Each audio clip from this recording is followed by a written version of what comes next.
A paz do Senhor a todos. Meu nome é Alessandra Vitali, eu sou da Igreja Batista Ministério Colheita. Hoje é a nossa 8ª aula do ensino bíblico online. Estamos falando sobre a doutrina do Espírito Santo e hoje darei continuidade à aula anterior. Na aula anterior, nós paramos na atuação do Espírito Santo no Antigo Testamento.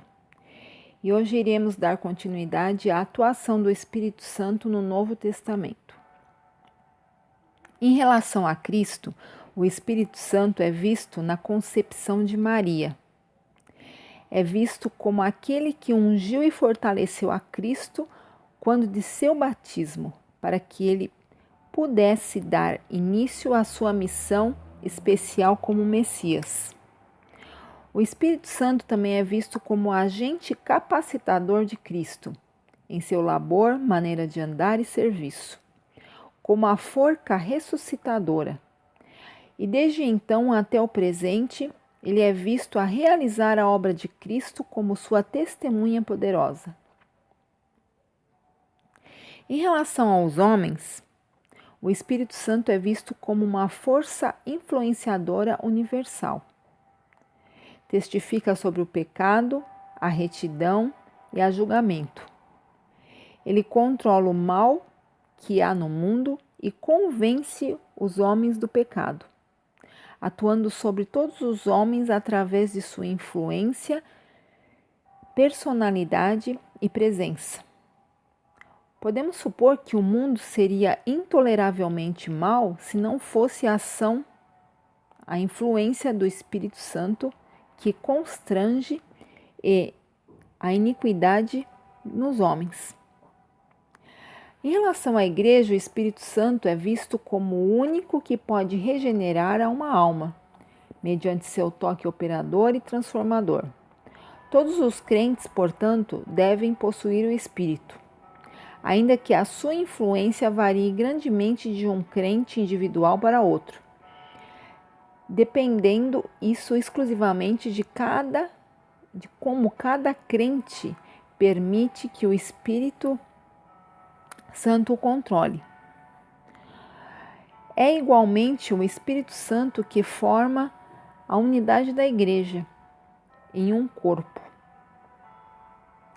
o que pode ser chamado de batismo, ainda que não se trate de um batismo da mesma natureza com que o crente individual pode ser batizado, e é desse modo que a Igreja se torna o templo do Espírito entre os crentes.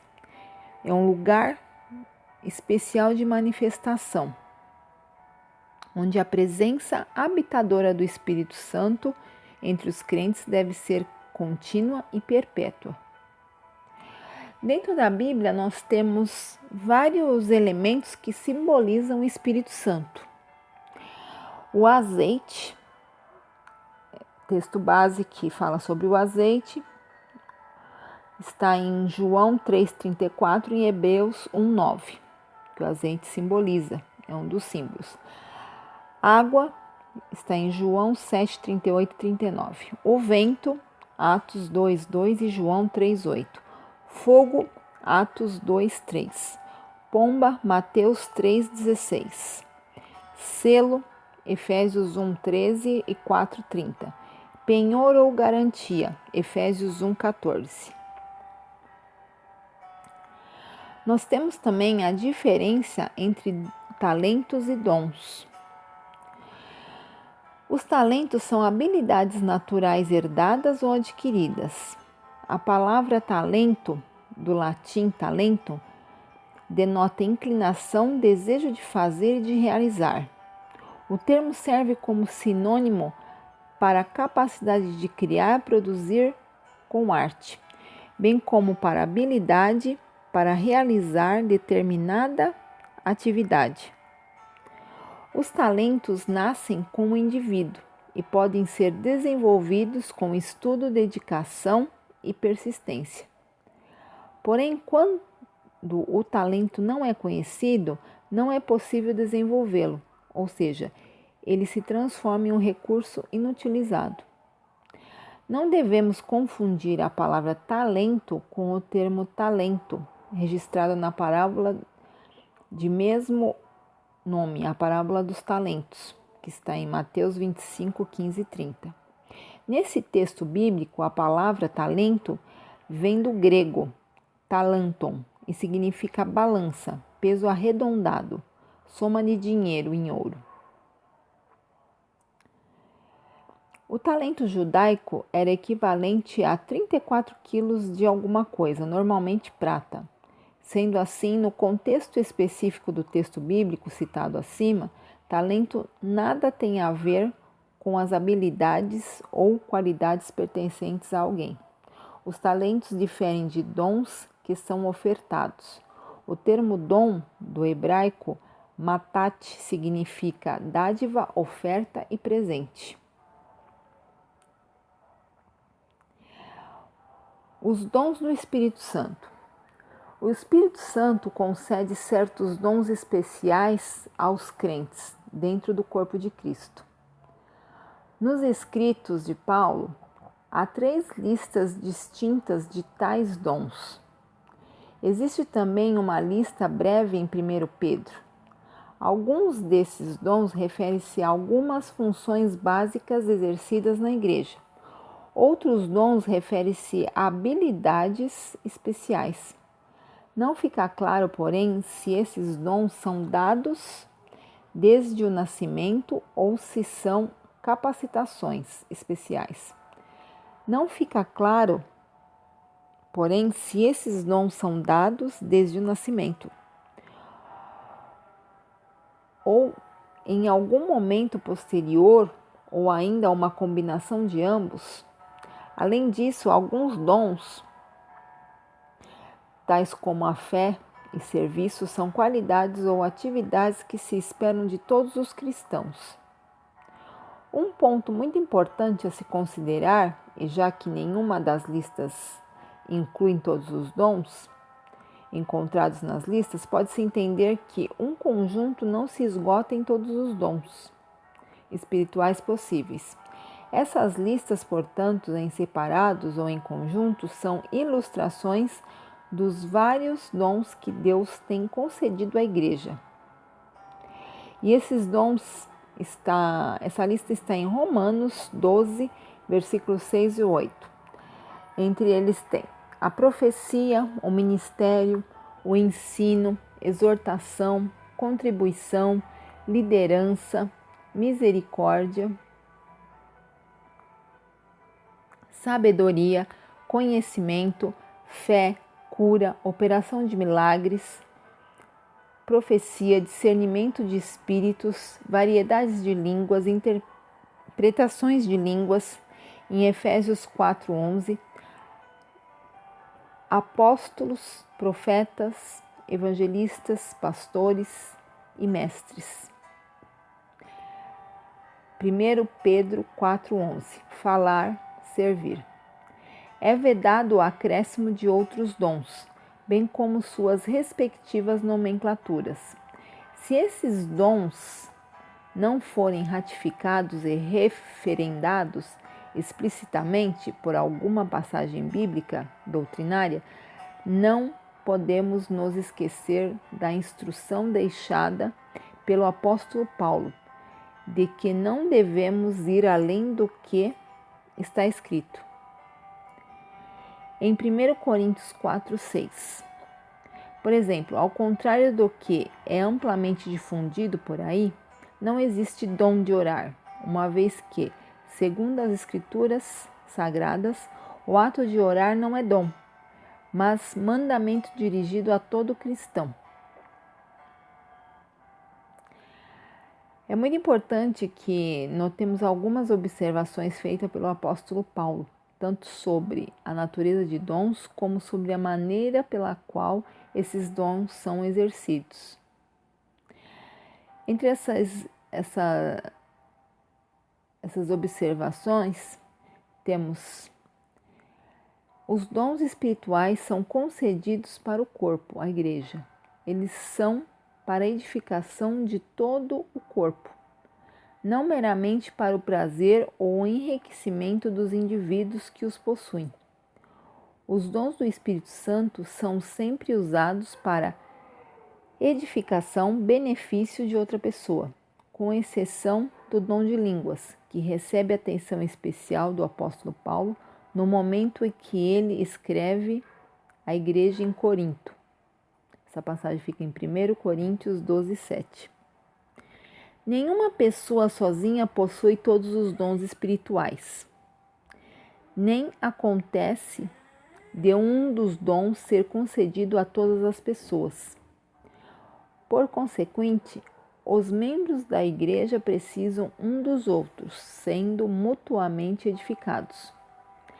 Embora nem todos sejam notáveis, todos os dons espirituais são importantes para a edificação do corpo de Cristo. O Espírito Santo distribui os vários dons a quem lhe apraz. Ser cheio do Espírito não é tanto uma questão de obter mais do Espírito Santo, mas de ele possuir uma fatia maior da nossa vida. Em relação ao batismo com o Espírito Santo e o revestimento de poder. Em primeiro lugar, tem a expressão correta do termo que muitas pessoas questionam sobre qual seria a expressão correta: batismo com o Espírito Santo ou batismo no Espírito Santo. A maneira correta é com a preposição com, batismo com o Espírito Santo.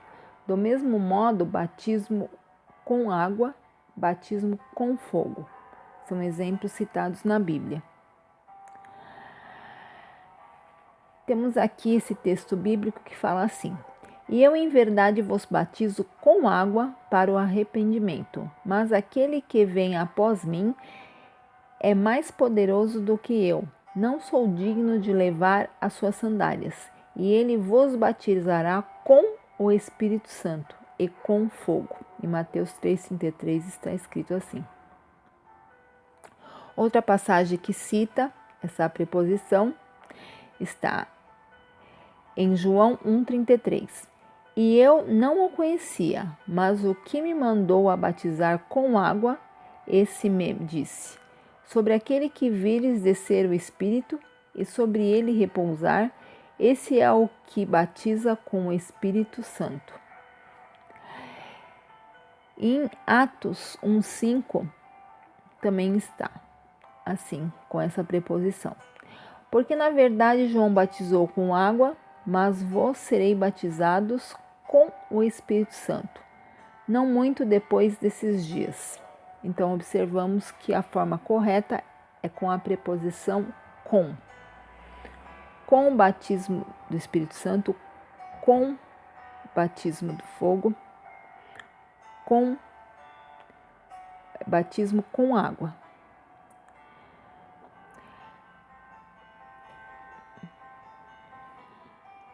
O revestimento de poder é algo marcante e inconfundível na vida do cristão. O episódio que ocorreu em Atos foi um evento único e serviu para que a igreja se espalhasse pelo mundo. Temos como exemplo disso os cretenses e os romanos. Há um só batismo em nome do Pai, do Filho e do Espírito Santo, pois todos nós fomos batizados em um Espírito, formando um corpo, quer judeus, quer gregos, quer servos, quer livres, e todos temos em um Espírito, formando um corpo. Aqui está claro, nesse versículo de 1 Coríntios 12, 13, que há um só batismo. Então, esse versículo define biblicamente o batismo com o Espírito Santo, que é a obra do Espírito pela qual ele une todos os cristãos no corpo vivo de Cristo. Nós temos também a palavra glossolalia, que do grego significa glossa, que é língua, e algia, que é grande desejo, no sentido de sentir dor, estar aflito, inquieto. É o termo que utilizamos dentro do contexto da teologia sistemática ao analisarmos o chamado dom de línguas. E em se tratando desse assunto, precisamos observar com atenção duas coisas. É preciso haver um equilíbrio entre a crença correta e a ação correta. Muitas vezes isso se torna difícil para nós. Por exemplo, costumamos dizer: hoje cheguei em casa mais cedo, mas que o correto seria dizer: hoje cheguei a casa mais cedo, pois o verbo chegar indica movimento e quem chega sempre chega a algum lugar. Outro exemplo está no fato de chamarmos erroneamente os jabutis de tartaruga. Isso porque todas as tartarugas são marinhas e não terrestres, como aqueles que são criadas como animais domésticos. Precisamos aprender a pensar nas epístolas em parágrafos e não vos embriagueis com vinho, em que há contenda, mas enchei-vos do Espírito, falando entre vós com salmos e hinos e cânticos espirituais, cantando e salmodiando ao Senhor no vosso coração, dando sempre graças por tudo a nosso Deus e Pai, em nome de nosso Senhor Jesus Cristo. Isso está escrito em Efésios 5, 18 e 20. Todo esse processo ocorre, como vimos, pela graça, do grego, charis, que é a raiz da palavra sobre todos. É a raiz da palavra do dom do grego charisma e que significa efeito, resultado, fruto. É como a chuva que cai sobre todos. Precisamos apenas estar debaixo dela, que é a graça, da graça. Quando estudamos a glossália, não podemos deixar de considerar que no grego a palavra língua possui dois vocábulos.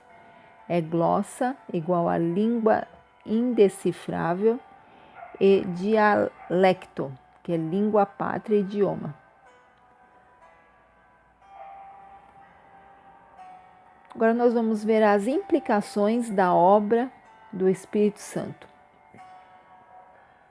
Os dons que possuímos não são concedidos pelo Espírito Santo. Devemos reconhecer que não são nossas próprias realizações. O propósito deles é que sejam usados no cumprimento de seu plano. O Espírito Santo fortalece os crentes na vida, no serviço cristão. As incapacidades pessoais não devem nos deter nem desencorajar. O Espírito Santo é sábio e soberano ao dispensar seus dons à igreja. A posse ou a ausência de determinado dom não é motivo de orgulho ou pesar. Seus dons não são prêmios para os que os buscam ou se qualificam para eles. Nenhum dos dons é para todos e nenhuma pessoa possui todos os dons. A comunhão do corpo é necessária para o pleno desenvolvimento espiritual de cada cristão. Podemos crer que o Espírito Santo nos dará entendimento à palavra de Deus e nos guiará ao conhecimento da sua vontade para nós. É correto dirigir orações ao Espírito Santo, assim como ao Pai e ao Filho, como ao Deus triuno. Em tais orações devemos agradecer-lhe pela obra singular que realiza em nós. Em especial, devemos pedir-lhe que continue a realizá-la.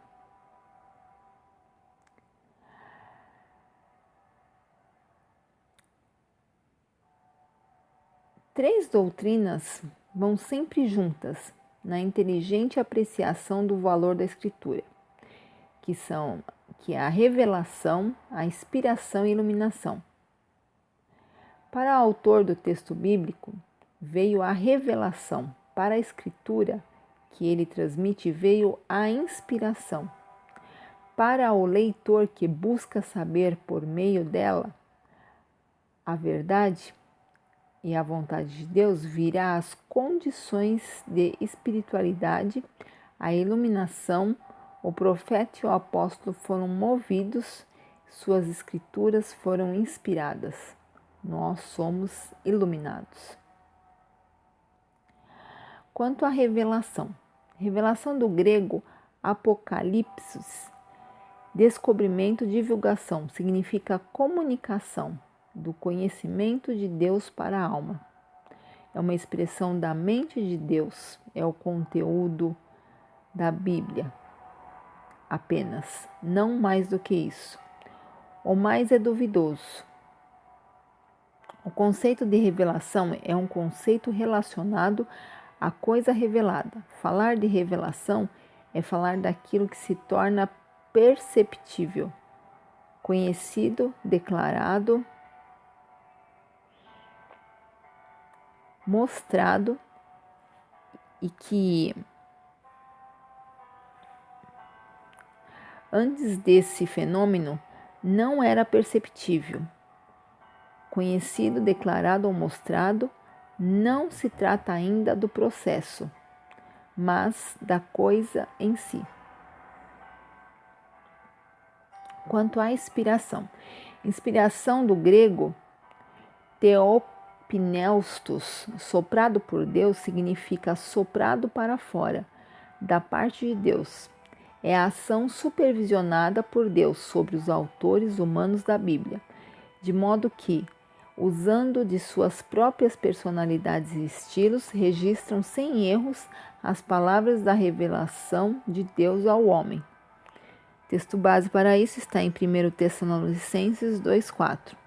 A inspiração em sentido restrito significa o fenômeno pelo qual Deus habilitou o profeta a comunicar de forma confiável e precisa. O conteúdo da revelação, assim, embora a inspiração das Escrituras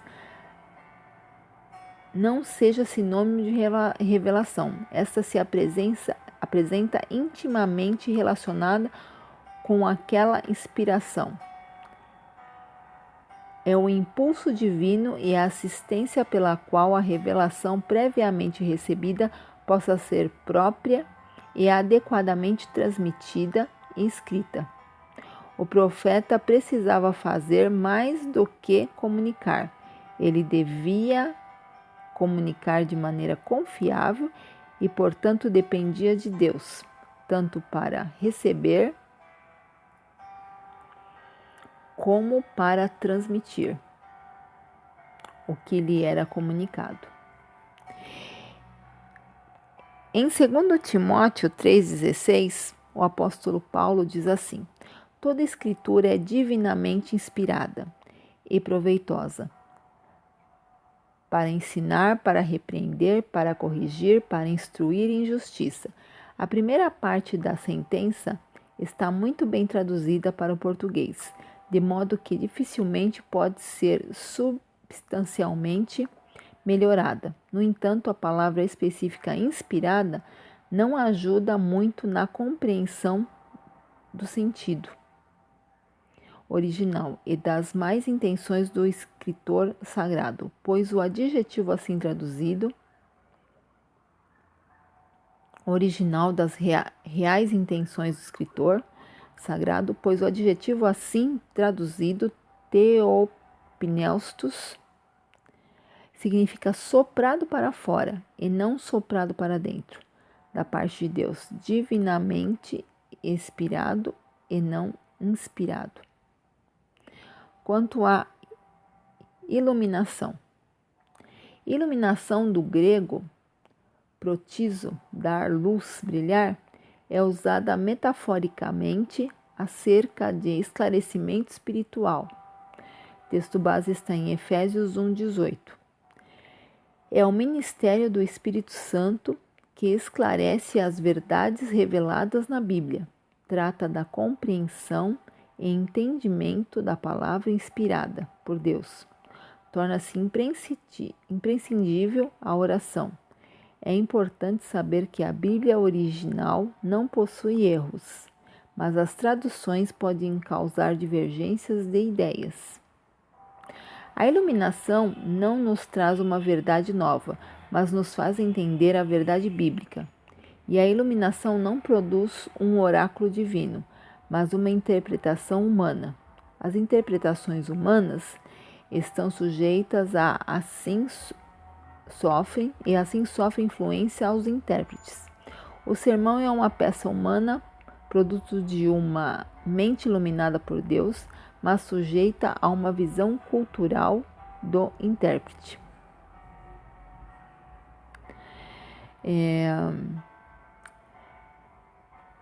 Em sua primeira carta à igreja, em Corinto, o apóstolo Paulo diz: Ora, o homem natural não aceita as coisas do Espírito de Deus, porque para ele são loucuras, e não pode entendê-las, porque elas se discernem espiritualmente.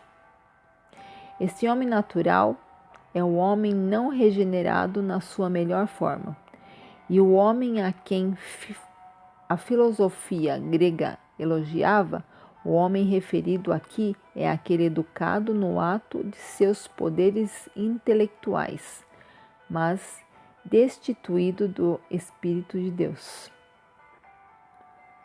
Esse homem cujo poder de compreensão está limitado ao exercício de sua razão, não admite estas coisas espirituais em seu coração.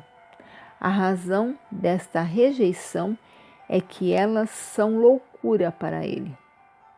Paulo afirma a impossibilidade de conhecê-las e a sua razão, porque elas se discernem espiritualmente.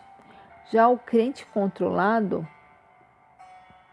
pelo Espírito investiga, pesquisa e examina a Bíblia e chega a uma apreciação e compreensão de seu conteúdo.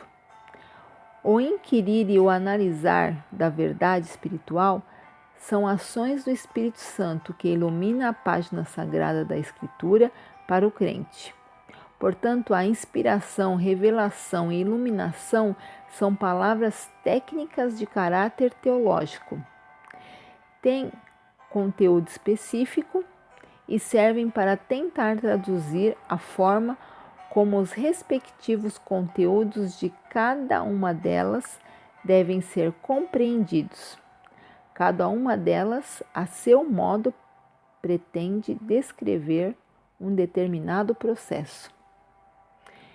Então, nós vemos aqui que tudo é direcionado, é guiado pelo Espírito Santo. Quanto a os dons, todos os dons de profecia, dons da sabedoria, discernimento de espírito, a iluminação da palavra, a inspiração, a revelação.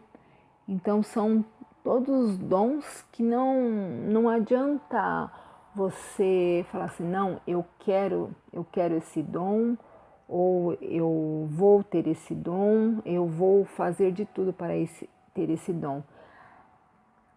Quanto aos dons, é Deus que trabalha conforme lhe apraz, conforme os propósitos de Deus para com o servo dele, ou seja, para com nós.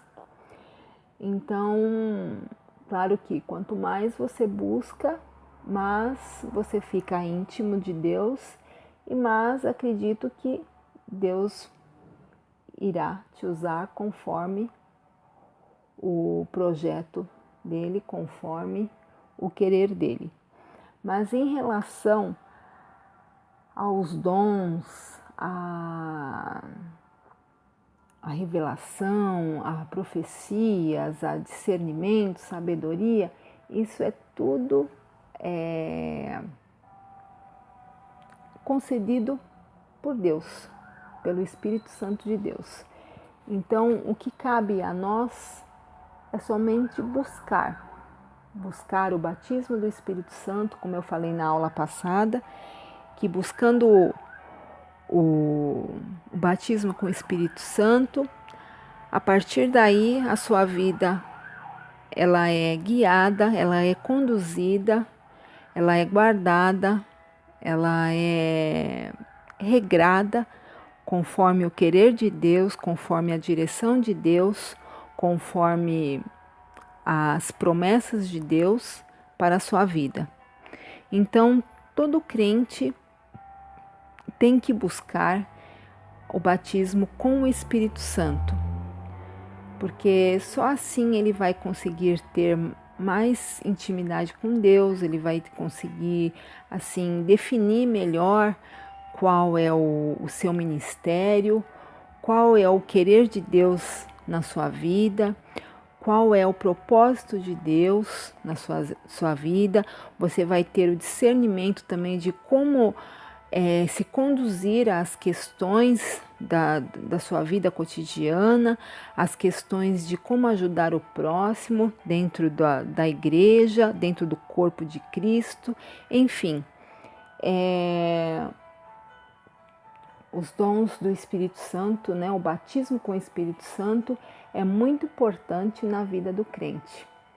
E para isso nós temos que estar assim de coração limpo, coração contrito, buscarmos a intimidade com Deus através de conhecimento da palavra, através da oração. A oração muito pode no seu poder. Então, você buscando essa intimidade com Deus, não guardando mágoa, ressentimento, deixando seu coração livre, só assim o Espírito Santo vai poder agir na sua pessoa. Pessoas que guardam mágoas, que guardam ressentimentos, que se fecham perante a traumas passados, a acontecimentos passados, ou que guardam mágoas, raivas, essas pessoas assim duras de coração, fica difícil o Espírito Santo de Deus trabalhar. Então procure assim, se você tem alguma mágoa dentro de você, procure perdoar, liberar perdão, liberar esse ressentimento, tirar todas essas mágoas, ressentimentos, essas coisas que escurecem a sua alma, o seu coração, e pedir para Deus limpar tudo, liberar perdão, ficar assim uma pessoa de coração quebrantado, contrito na presença de Deus, que assim com certeza você experimentará do batismo com o Espírito Santo, e aí você vai ver como a sua vida vai ser diferente, você vai ter assim, o Espírito Santo vai te alertar de acontecimentos, ou você vai sentir assim, se você passar por alguma coisa assim, o Espírito Santo vai te guiar, ele vai te proteger, ele vai te guardar. É uma experiência assim única que todo cristão deve ter. Dentro da Bíblia não existe assim nada que fale que é para uns, é para todos, é para outros. Não, é para todo cristão, todo aquele que crê em Cristo, ser batizado com o Espírito Santo. Espero que vocês tenham aprendido um pouco mais a respeito da doutrina do Espírito Santo.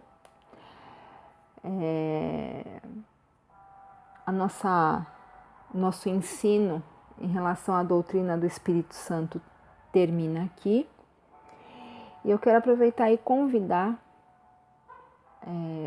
as pessoas que estão ouvindo esse áudio a estar conosco nos nossos cultos de terças e quintas, a partir das 19h30, e aos domingos a partir das 18 horas.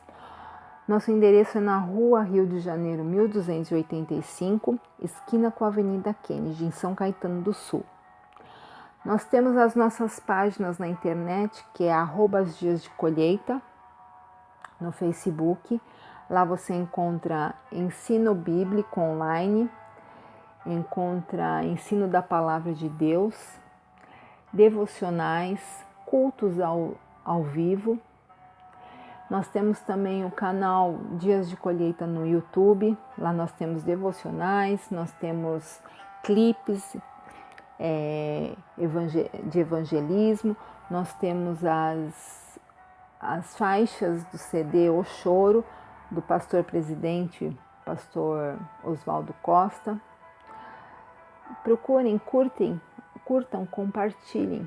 Ajude-nos a divulgar o Evangelho, esse estudo. Acredito que tem muitas pessoas que não entendem diversas doutrinas que tem dentro da Bíblia ou têm dúvidas em relação a vários estudos, a várias doutrinas. Nós temos várias doutrinas de criação do homem, criação de Deus, doutrina do pecado, a existência de Deus, desculpa, eu falei de criação a existência de Deus, a doutrina do Espírito Santo. Então, através desses ensinos, conseguimos assim tirar as dúvidas e conseguimos também entender melhor a palavra de Deus e o querer de Deus em nossas vidas. Eu desejo a todos que ficam na paz do Senhor Jesus e até a nossa próxima aula. Em nome do Senhor Jesus.